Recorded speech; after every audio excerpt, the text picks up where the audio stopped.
Be me, name is Graham. 34 years old, senior project manager at a creative marketing agency.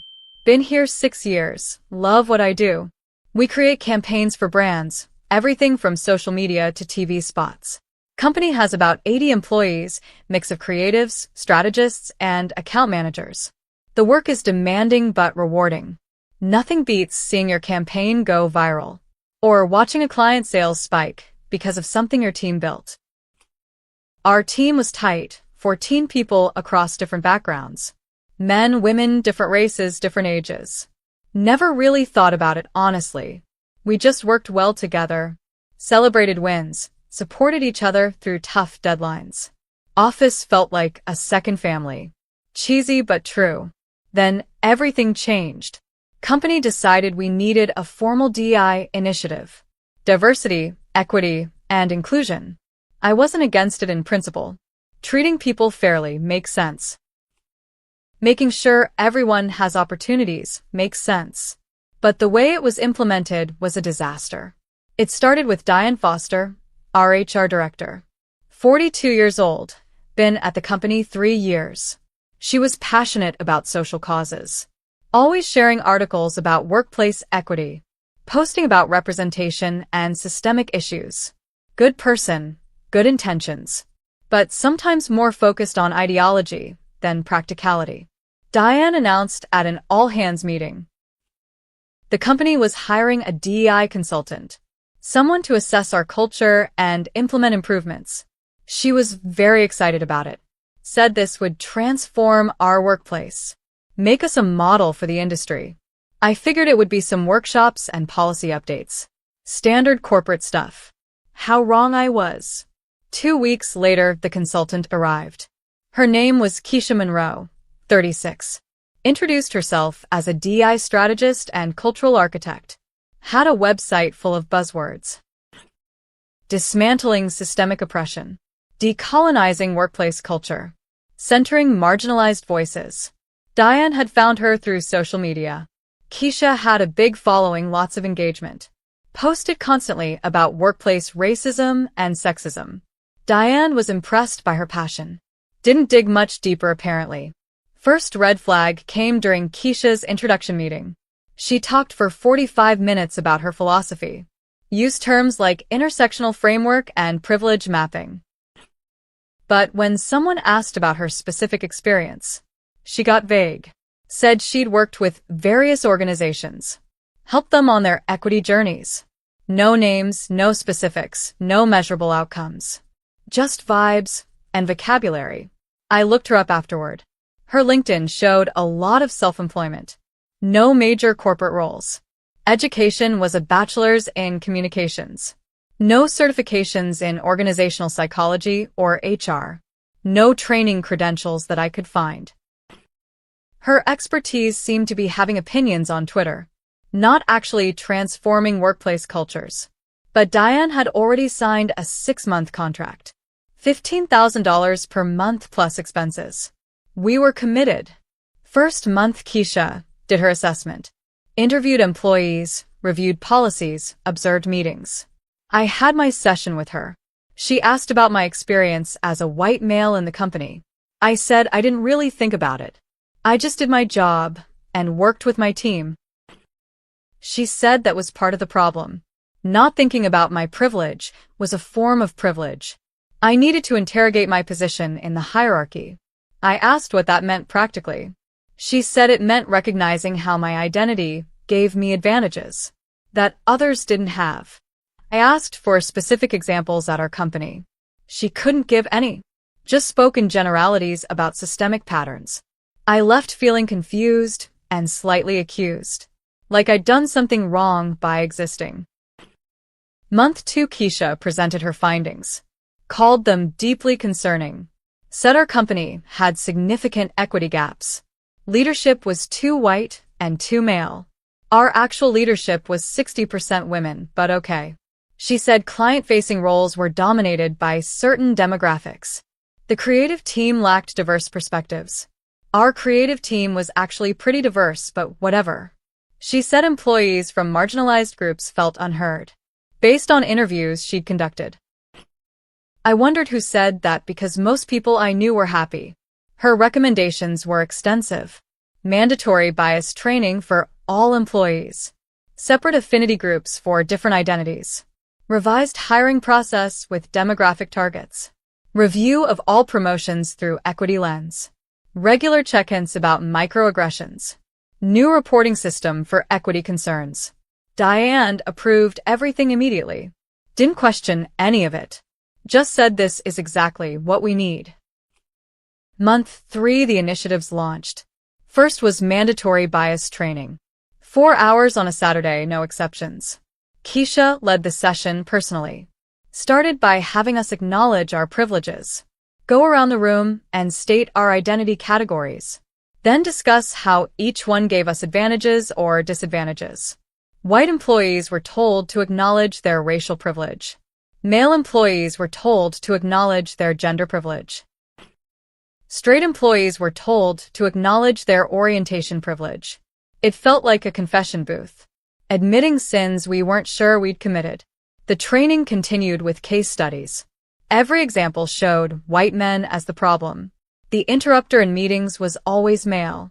The person making assumptions was always white. The one being victimized was always a woman or person of color. Just a simple narrative of oppressors and oppressed. I looked around during a break. The men looked defeated and resentful. The women looked uncomfortable too. This wasn't bringing us together. It was dividing us into categories, making us see each other as representatives of groups, not as individuals we'd worked with for years. After the training, things felt different. Conversations became careful, guarded. Men second-guessed every interaction with female colleagues. Afraid of being accused of something, people stopped joking around. The easy camaraderie we'd had was replaced by tension. Nobody said it out loud, but everyone felt it. Month for the affinity groups launched. Separate meetings for different identity categories. Women's group, BIPOC group, LGBTQ group. White men weren't assigned to any group. Keisha said we didn't need support spaces. We already had the whole company as our space. I thought that was ironic. Creating inclusion by explicitly excluding one group. But I kept my mouth shut. The affinity groups created weird dynamics. Suddenly people were having meetings others couldn't attend, discussing things that affected the whole team, but only from one perspective. The women's group made recommendations about project assignments, without input from the men who'd be affected. The BIPOC group suggested changes to client relationships, without consulting the white employees who managed those accounts. Decisions were being made in silos, then presented as mandates. No discussion, no collaboration. Just comply or be seen as resistant to equity. Month 5 productivity started visibly dropping. Project timelines were slipping. Creative output was less innovative. Client feedback was getting worse. I tracked it because that's my job. We missed 3 deadlines in 1 month. Previously we'd miss maybe 1 per quarter. Creative concepts were being rejected more often. Clients said our work felt safe and generic. I knew why. People were afraid to take risks, afraid that a bold idea might offend someone, might be seen as insensitive or problematic. Easier to play it safe. Submit boring work that nobody could criticize. Creativity requires freedom. We'd lost that freedom. Replaced it with constant self-monitoring. One incident crystallized the problem. We were brainstorming for a fitness brand campaign. Someone suggested an edgy concept pushing physical limits. Keisha was observing the meeting. She interrupted to ask if we'd considered how that concept might exclude people with disabilities or reinforce harmful body image standards. The idea died immediately. Nobody wanted to defend it and risk being labeled insensitive. We ended up with a bland campaign about wellness journeys. Client was disappointed. Said it didn't stand out from competitors. They were right, it was forgettable. But it was safe. That's what we'd become. A safe, forgettable agency. Paralyzed by fear of saying the wrong thing. Month 5 Keisha implemented the microaggression reporting system. Anonymous submissions about problematic behavior. She reviewed all reports and determined appropriate responses. Suddenly, everyone was paranoid. Any interaction could be reported. Any comment could be interpreted as aggressive. A guy named Phil got called into HR. Someone reported he'd complimented a woman's presentation. Said she did a great job explaining the data. The complaint said he seemed surprised she understood data, implying he was sexist. Phil was devastated. He'd been genuinely impressed, meant it as pure praise. Now he had a file on him. He stopped giving any feedback to female colleagues. Too risky. Another guy named Trevor got reported. He'd asked a black colleague where he was from originally. Trying to make conversation, learned he was from Chicago. The report said it was a microaggression, implying he wasn't really American. Trevor had asked because he was also from the Midwest. Wanted to bond over shared regional background. Now he just didn't talk to that colleague at all. The system was creating silence. Not understanding, not connection. Just fear and withdrawal. I started documenting everything. Every incident, every dropped deadline, every client complaint. The pattern was undeniable. Performance declined exactly when Keisha's initiatives launched. Correlation was crystal clear. Month 6, the breaking point. We lost our biggest client, a luxury fashion brand we'd worked with for 4 years. They said our recent work lacked the edge they needed. Said our team seemed distracted and divided. Took their business to a competitor. That was $2 million in annual revenue. Gone. The same week, 3 employees resigned, all citing toxic work environment. Ironic since that's what Keisha was supposedly fixing. 2 were men who felt constantly blamed for existing. One was a woman who said she couldn't take the tension anymore. Said the team used to feel like family. Now it felt like a minefield. I requested a meeting with Diane. Brought my documentation. Productivity metrics, client feedback, resignation letters. Laid it all out. Showed the timeline of decline matching Keisha's initiatives. Diane was defensive at first. Said transformation was uncomfortable. Said resistance was expected. I said this wasn't resistance, it was results. We'd lost $2 million and 3 good employees. Morale was at rock bottom. Creative output was the worst in years. I asked what specific improvements Keisha had delivered. Diane couldn't name any. Just said we were on a journey. I said the journey was leading off a cliff. I also shared what I'd found about Keisha's background. Her lack of credentials, her vague experience claims. I'd done more digging. Found that 2 companies she claimed to have helped had never heard of her. Another had hired her for 1 workshop, then declined to continue. Diane looked troubled. Said she'd review the situation. Week later, there was an executive meeting. CEO had gotten involved after the client loss. They brought in an outside firm to audit Keisha's work. Real professionals with actual credentials. Organizational psychologists with corporate experience. Their findings were damning. Keisha's assessment methodology was flawed. Her recommendations weren't based on evidence. Her training materials were pulled from various internet sources. Some of it was actually counterproductive, creating division rather than inclusion. She had no measurable success metrics.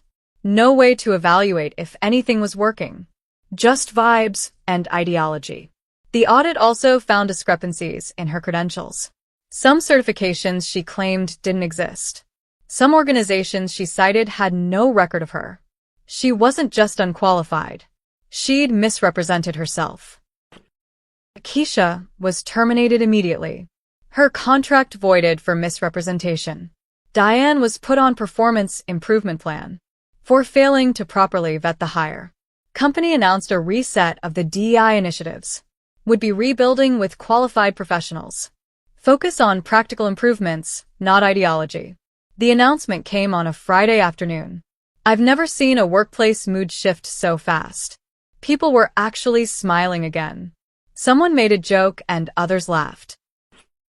First genuine laughter I'd heard in months. The tension started evaporating. Like a fog lifting. Following weeks were about rebuilding. The affinity groups were dissolved, replaced by open forums anyone could attend. The microaggression reporting system was scrapped, replaced by standard HR complaint process. The bias training was discontinued, replaced by professional development that actually developed skills.